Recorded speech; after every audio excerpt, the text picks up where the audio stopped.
Madedefine ko ang pop culture as a trends of ideas, attitude at expression na pwedeng maging popular sa isang lugar. Lalo na sa mga kabataan ngayon dahil na rin sa teknolohiya at social media. Mas napapadali ang pagpapalaganap ng pop culture sa iba't ibang lugar. Isa sa mga characteristics nito na napapansin ko ay ang kasuotan, musika at pagkain, na isa sa mga dahilan kung bakit nagiging popular ang isang kultura.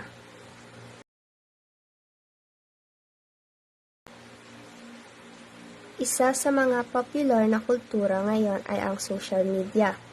Although hindi siya isang kultura but it's becoming its own culture, and TikTok is one popular culture nowadays. Lalo na sa mga mahilig sumayaw dahil naiengganyo sila sa features na meron ang TikTok.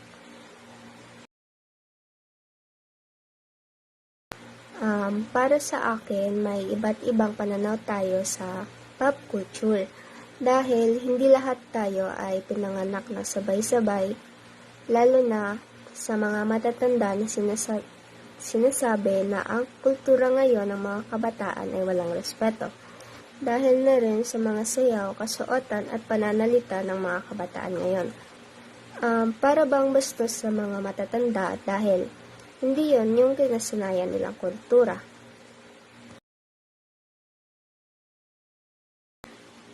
Isa sa mga unang nakasalamuha kong tao na may kakaibang kultura ay sina lolo at lola. Dahil nabuhay na sila noon pa bago pa mauso ang social media at gadget. May mga kultura na silang kinasanayan na kahit walang gadget ay okay lang sa kanila dahil kaya nilang maaliw ang kanilang sarili kahit walang gadget.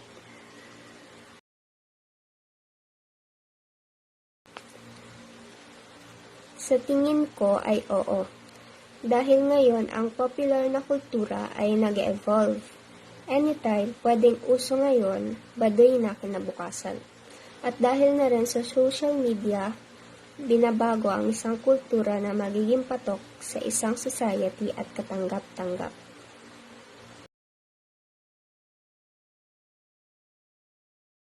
Pop culture, which is short for popular culture, is a set of concepts, style, and creative ways of life that are currently popular throughout many different types of people in the society.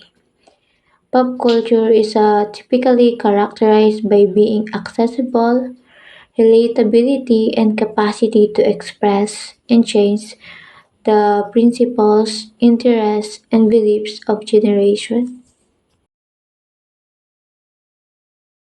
So, one example of a recent pop culture trend is the worldwide rise of K-pop, a type of Korean pop music which stands out by popular songs and visually appealing choreography by making the shows enjoyable and memorable. Yes, because of the different historic, technological, and social context that different generations grow up with, they usually have different perspective on pop culture. For example, younger generations are more likely to watch content via digital platforms like TikTok, Facebook, etc. But older generations might have grown up with traditional media like radio and television. When it comes to getting pop culture content, younger generations like Gen Z and millennials tend to prefer online sources, while older generations still rely on traditional sources like TV and radio. In my opinion, is that society ideas are both reflected and shaped by pop culture. It reflects them by emphasizing common belief and trends, but it may also shape them by providing new views and concepts, influencing the general public views and behavior. First question, would you define pop culture and what do you think are its most noticeable characteristic? For me, the term popular culture refers to the pattern of cultural experiences and attitude that exists in mainstream society. Popular culture events might include a parade, a basketball game, or the season finale of a television show. Rock and pop music, pop is short for popular, are part of popular culture. Second question, can you share an example of a recent pop culture trend that caught your attention? Why do you think it became popular? I like it because it's enjoyable to do or watch or play. For example, Pogs. It was popular in my youth and a lot of children and even old people play with us because it was so fun to do it. Do you think different generations have a distinct perspective on pop culture? How have you observed generational differences, if any? Lumilitaw na may mga pagkakaiba sa mga halaga, paniniwala at opinyon sa pagitan ng iba't ibang henerasyon ng mga tao. Habang ang ilan ay malakas na naniniwala sa mga pagkakaiba, ang iba ay naniniwala na sila ay isang gawa-gawa lamang. Fourth question, any interaction with people from different age groups, have you noticed a distinct difference in the way they engage with or perspective pop culture trend? For me, try and get to know someone from a different cultural background better. You don't necessarily have to ask them directly about their culture, but by getting to know them as a friend or peer, you'll automatically find out more about their life and experiences. Last question, in your own opinion, does pop culture reflect societal values or does it shape them and how? In my opinion, it evolves from generation to generation and has a significant impact on youth. It is often seen as a reflection of the attitudes and value of society and can influence young people's thoughts, behavior, and beliefs.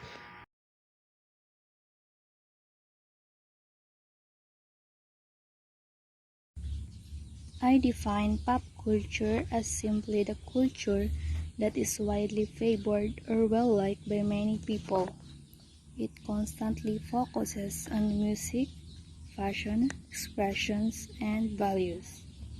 I think the most noticeable characteristic of pop culture is their style of plotting.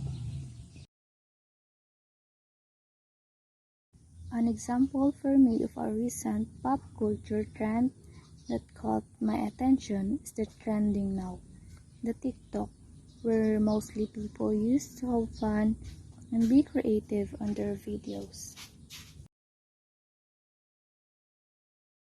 The person that I've interacted with that is different from my age group is my mother. We engage differently on pop culture trends, especially through how we view the style of dressing. Yes, I think different generations have a distinct perspective on pop culture. Through their outlooks, worldview, and traditions, I can say that these are fundamentally different. In my own opinion, yes, pop culture reflects societal values because it often seen as a reflection of the attitudes that can influence young people's thoughts, behaviors, and beliefs.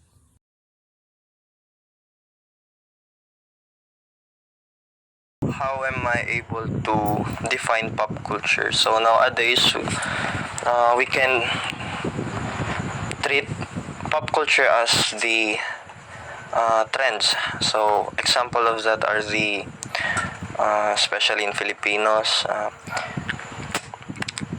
Filipinos are known for making songs. They are very talented, such as dancing, etc. So For me, pop culture is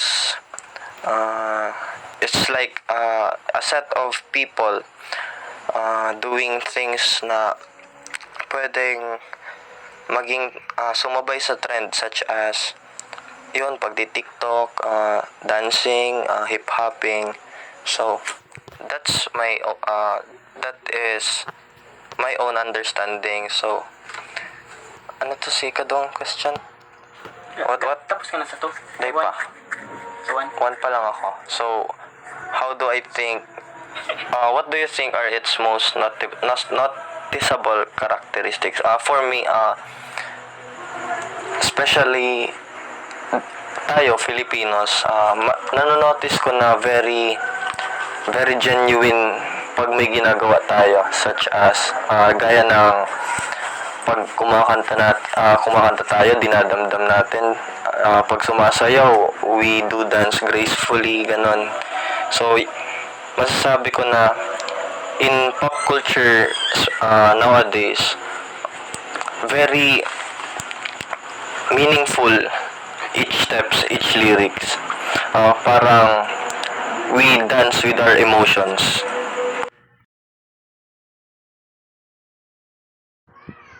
So, number 2, can you share an example of recent pop culture trend that caught your attention? Why do you think it became popular? Ano daw? Sige.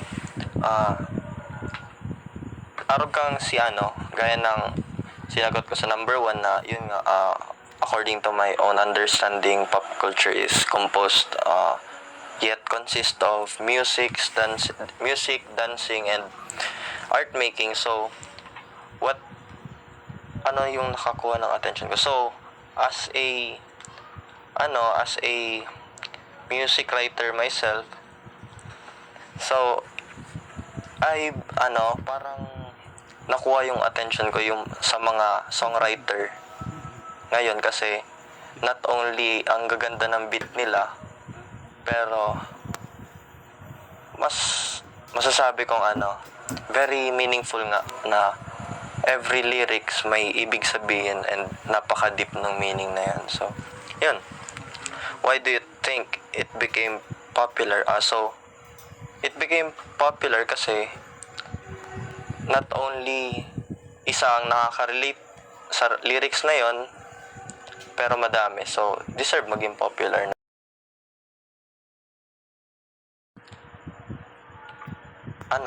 Di naman tayo magkakaedad, so we do have different perspective. Noon ang pop culture, parang syempre dapat ayon sa edad nila, parang mas makaka-relate sila, ma-vibe nila yung ginagawa nila. Iba yun sa ngayon kasi halos kabataan yung mga artist ngayon na sumasabay sa trend. Yun nga, di naman makasabay yung mga lolo-lola, ganun. So, how have you observed general difference, any? So, yun, ang difference nila is how they vibe the thing that they do.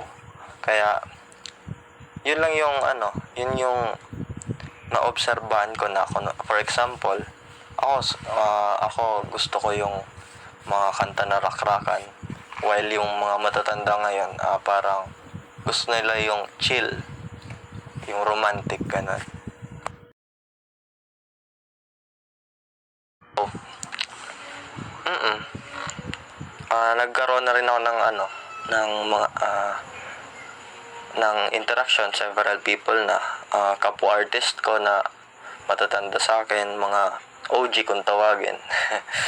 Yung mga old good.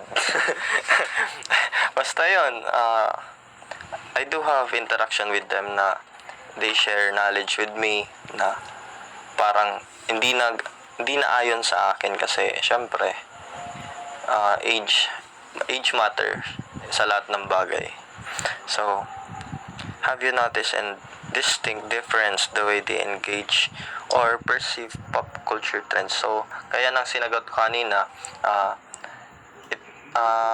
parang iba yung how they vibe doing their thing. Kaya,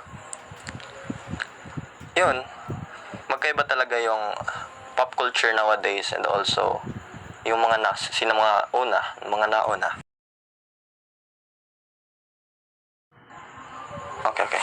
So, in my own opinion, it does reflect on how they act, and also it reflects their manners, kasi nowadays yung kadalasan sa mga songwriters, choreographers, art makers, yung mga product or yung outcome na ginagawa nila. For example, artist ako, painter, ganun. Iniisip ko na parang i-base ko sa true to life ko yung artwork ko. So, gumawa ako na parang talks about depression. So, yung art ko is parang suicidal. Ganun. Sa choreography naman, in love ako. Ganun. Example yan. In love ako, tapos yung steps ko pang romantic syempre. Tapos, song making naman, yung lyrics ko, parang patungkol sa buhay ko. So, ginawan ko siya ng lyrics na patungkol sa buhay ko. And that's the example na naisip ko on how people reflect their values, yung pag-uugali nila, kung sino sila ngayon. Kaya pop culture affects talaga in all aspect ng tao. Yun lang.